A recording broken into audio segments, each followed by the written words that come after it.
Good day, everyone.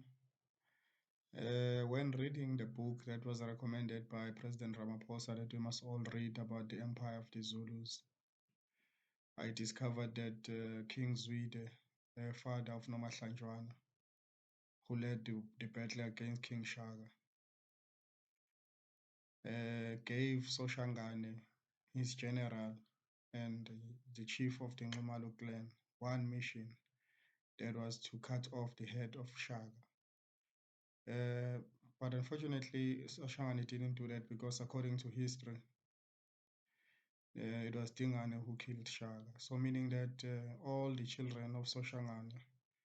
have a responsibility of finding the grave of King Shaka and cutting off the head if it is there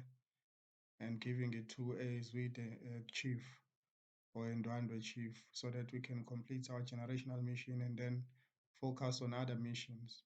that are important for today's world, where we talk about the fourth industrial revolution,